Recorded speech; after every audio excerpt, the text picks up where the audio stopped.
Hey, what's up everybody? So, I'm gonna do a longer video today for you guys.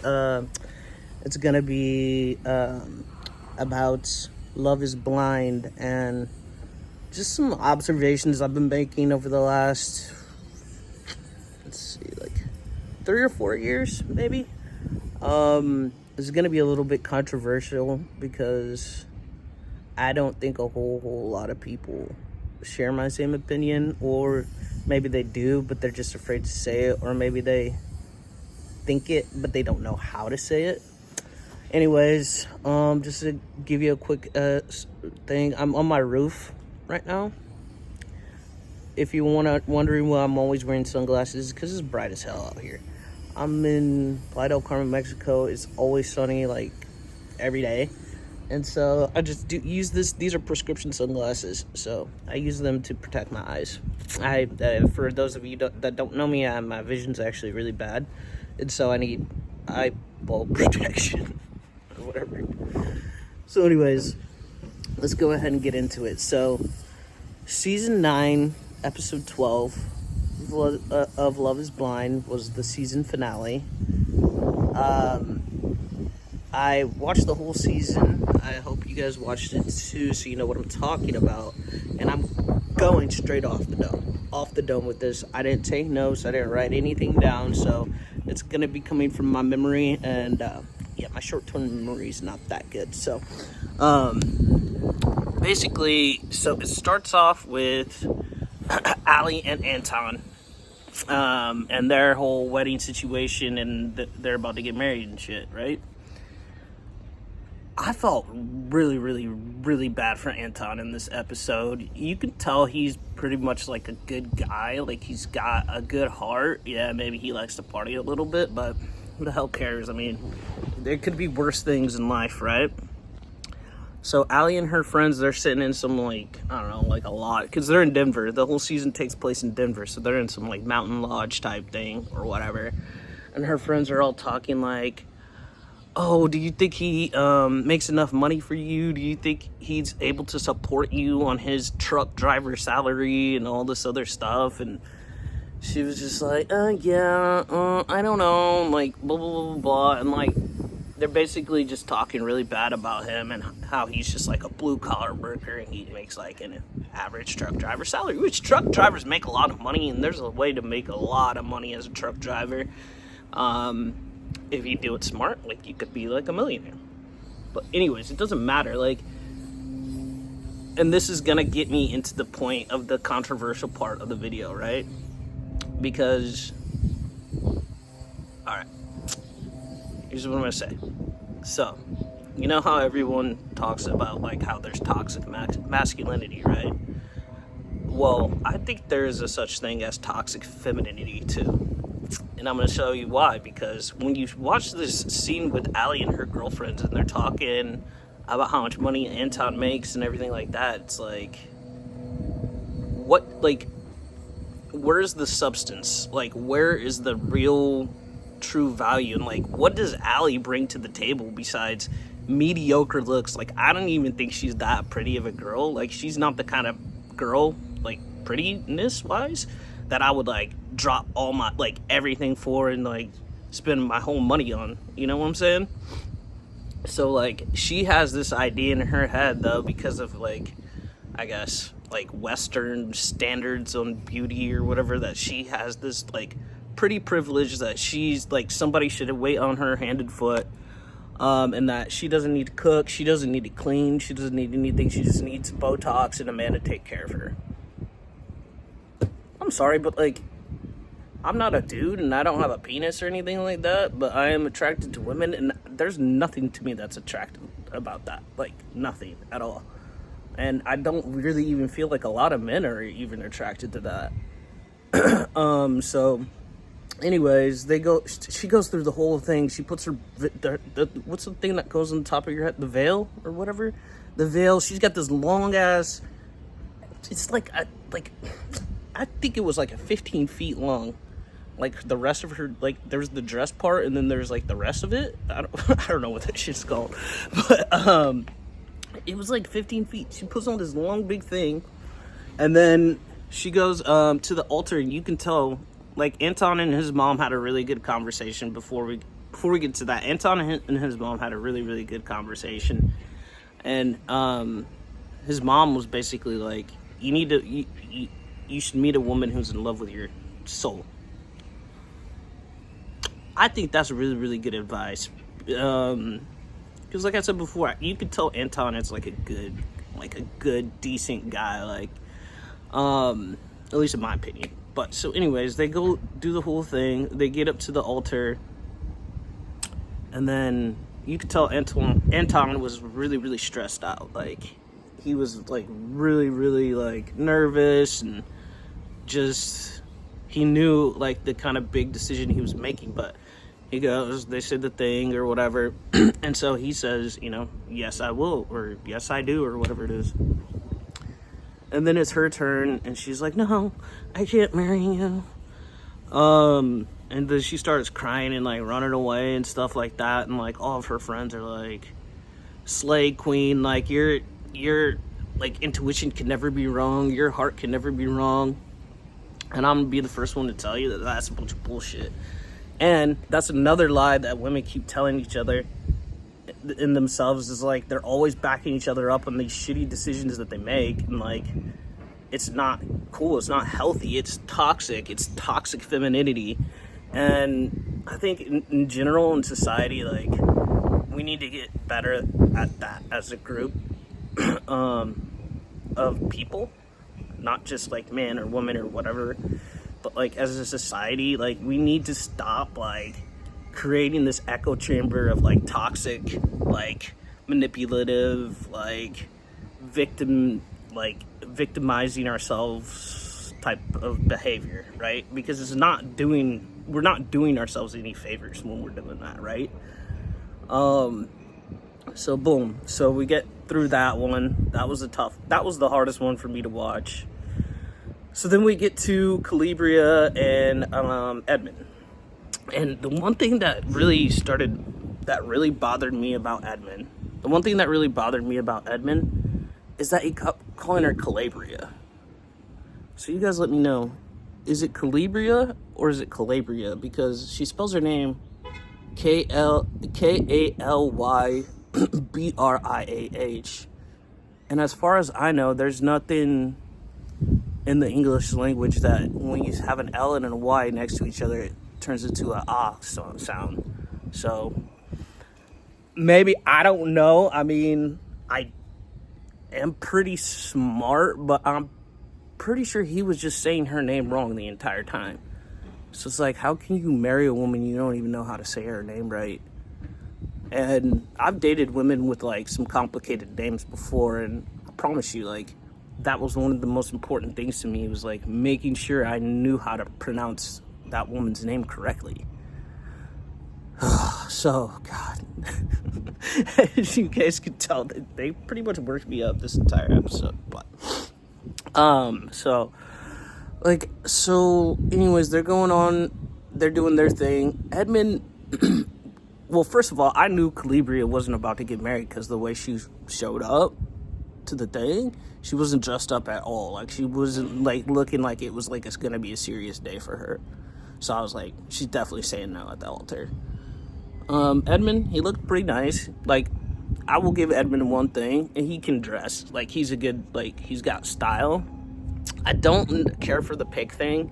I don't think he needed to do that at the wedding day, because, like, it's your wedding, dude. Like, I don't know. Just grow up, Be a man, I guess. But, so anyways, they're, getting married, and then Edmund's mom couldn't come, which, okay, let's talk about Edmund's mom, because I do believe that Edmund's mom is an addict. It's not something I think, it's something I know. You can tell the woman's an addict, you can see it in her eyes. And so she didn't even come to the wedding. She wasn't messing with that. She said, nah, I'm good, I'm not coming to the wedding. And so then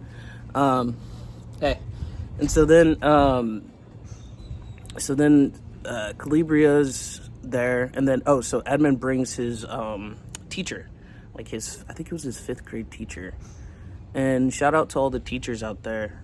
But I like I love several of my teachers, but I'm not gonna invite any teacher to my wedding. Like, that's weird as hell. Like, unless she's like a family friend or something like that. But like, just my random 5th grade teacher, I'm not bringing. Well, first of all, my 5th grade teacher was Mrs. Spoo, and ain't nobody bringing her to nobody's wedding. But anyways, yeah, maybe Mrs. Conwell or maybe Rose Spalding, but definitely not Mrs. Spoo. But anyways, so he brought his 5th grade teacher over to the wedding, and she was like the one to walk him down the aisle and everything like that, which is, like, I guess it's really sweet. I think it's really weird. I personally think Edmund has feelings for his teacher. It seemed like that to me, but I don't know. Once again, I guess that's a controversial opinion.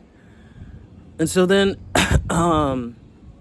they do the whole thing, they do the whole talks, and when they're getting up there and they're saying their vows, I did not like Calibria's vows or the things that she was saying at all. She's basically like saying that Edmund's like perfect the way he is and like good. And for a social worker to say all those things about somebody who's clearly going through mental health crisis, it was very irresponsible for me. But then again, I don't know what her motivation behind it. I don't know if she's just a bad social worker or something like that. But I don't think she needs to be working with people if that's the kind of like energy that she's giving people. Hold on, I'm gonna go to the shade real quick because it just got really hot because the sun came out again. But yeah, I don't think she needs to be working with people if that's like her like mindset and her vibe on everything. So 1 second.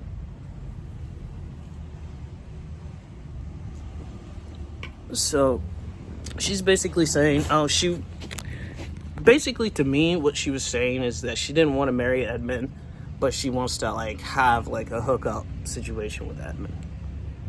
Toxic. Toxic. Like what on earth makes you think that like Edmund would want to hook up with you after something like that? Like, after you just embarrassed this man on national television, made him go all the way to the altar, down the aisle, had his teacher come, showed his mom on TV and everything like that, and then you're gonna just say no at the altar. It's like, it's not cool. It's not cool at all. I don't respect any kind of behavior like that, and like I said before, you know, it's toxic femininity. Like for a woman to think that she's totally justified in doing something like that is wrong. It's wrong. You're hurting somebody else. Like, I don't care if it's a man or what. Like, I guess, I don't know, maybe it's like a straight thing or something like that, but like, do women just feel like it's okay to hurt a man's feelings like that? Like, as if men like can somehow handle it more just because they're men or something like that? I don't know. I'm like trying to figure it out, and I want to open up the discussion too, because, you know, I think it's something important that we need to start talking about more and more and more. And I think it's I think that like part of the Me Too movement, right, was about like acknowledging victims and believing people who have said they have been victims and things like that. And I was a victim myself. Like, I do think that was in a very important time in history, but I think it's just gotten too far at this point. It's gone way too far, and like, people are just like thinking that they can just do terrible things to other people, and it's totally justified because why? Because you're a woman. Like, you can't just go around manipulating people. You can't go around like playing with people's emotions and looking at people as dollar signs and as objects of like to be your personal like wallet, and you not bringing anything to the table. Why? Because you're pretty, or you're so-called pretty or whatever. I don't know. It just really bothered me. It just really got under my skin to watch that. And then, so, he had Megan and Jordan, and they didn't make it to the altar. And I felt really bad for Jordan, too, because she's like, oh, I'm used to dating guys with like a, Megan said, I'm used to dating guys with like a flexible schedule and who can like, you know, like take off on a short notice to go travel. And if you don't know the story, like Megan's really rich and Jordan is just like a regular, right? He's a single dad. He's raising his kid. And I mean, he's not like a single dad because the mom is like in the kid's life. But like, you know, he's got like dad type responsibilities and stuff like that going on. And she knew that in the pods. Like when they were in the pods, she already knew all that stuff. So so for her to break up with him last minute before they're supposed to get married because A, he doesn't have as much money as she thinks he should, or that's good for her, and B, because he has dad responsibilities. He needs to be there for his kid. I mean, he only gets his kid 50% of the time, right? So that 50% matters a lot to him, I'm sure. You know, I don't know what it's like to have a kid, but I mean, if I was a parent, like, I would definitely not be leaving my kid. Like, if I only saw them 50% of the time, I'd be there 100% of that 50%. You know what I mean? So, anyways, they're going on and on. He started crying, poor guy, and then he's like, I gotta go pick up my kid from school. And that's how their whole situation ended. So, again, yes, the men were, like, hella dumb and everything like that this season. But I think, in my opinion, my professional, non-professional opinion, the women were worse. I do. I mean, you had Annie, she was certified crazy. Madison, clingy, stage 5 clinger. Crazy girl. Crazy girl. And then you have, you know, Allie, totally stuck up. Thinks she's prettier than what she is. She doesn't deserve what she thinks she deserves. And then you had Calibria, who's a social worker. I don't know. Maybe a social media worker? Because I don't know what kind of social worker behavior that was, but I mean, that's a whole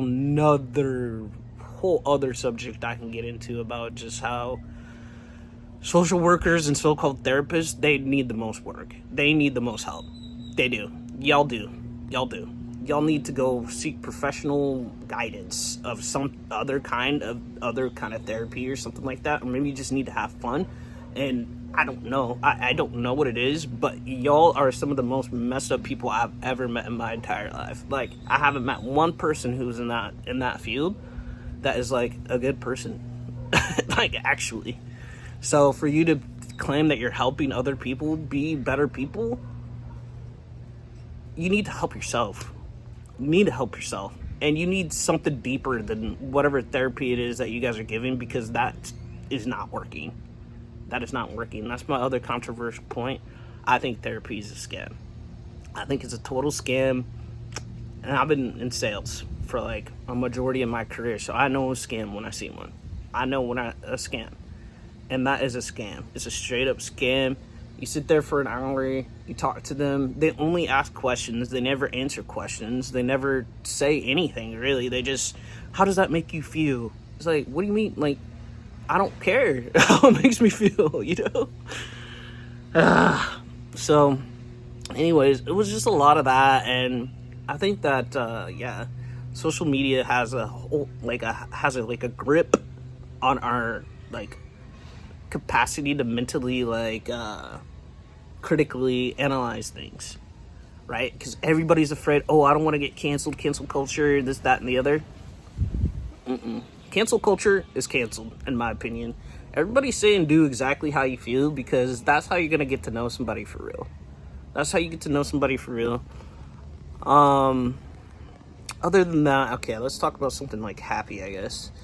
So, I'm probably going to, you know, just keep posting videos and stuff, like, maybe like a kind of like a podcast style type video. I mean, I hope you guys are like into it. I know that sometimes I like, once I get started talking and things like that, like I kind of like am all over the place with it, but I hope you get like what I'm trying to say, and maybe eventually like I'll get an editor for my videos and things like that, so that way it seems more of like a streamlined thought. But like podcast style is what I'm leaning towards right now. And yeah, I mean, we haven't even started talking on the real, situation that's going on, you know, with everything that's going down in the United States right now, but we'll get to that. We will get to that.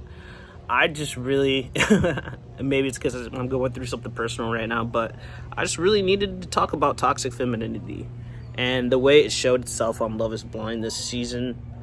Yeah, though I guess the older I get, the more I start to realize is like women can be just as toxic, if not even more so toxic than men. But for some reason it's more accepted, it's more allowed. And I think we need to stop doing that, because it's not doing women any favors. It's not doing you any justice or any favors being like this. It's really not. Because I have a ton of guy friends, and trust me, they all complain about it. Always. And so, yeah. I think that for all the good women out there, salute to you. I know a lot of really, really good women. A lot. Tons. Some of my best friends are like the best people, like best women in the world. And same thing with dudes. I know some of the best dudes in the whole wide world. You know, if you know, you know who you are. But yeah, we just need to get better about that. And yeah, I think that we'll start to be okay eventually. We'll start to be okay eventually. Well, anyways, that's it for now. I ranted enough. I don't really have many more words left to talk about it, but it was good to get that off my chest, because I really need to get that off my spirit. So yeah, if you guys have anything to say about that, please put it in the comment section. Obviously, do the YouTube things, subscribe if you want to. And then yeah, I'm gonna try to post a video every day, at least for the next month, just to kind of get some traction on the channel, just to kind of see which videos are doing better than other videos or whatever. And yeah, hopefully we can have a really strong community here, and we can have an influence. So all right, peace out, guys.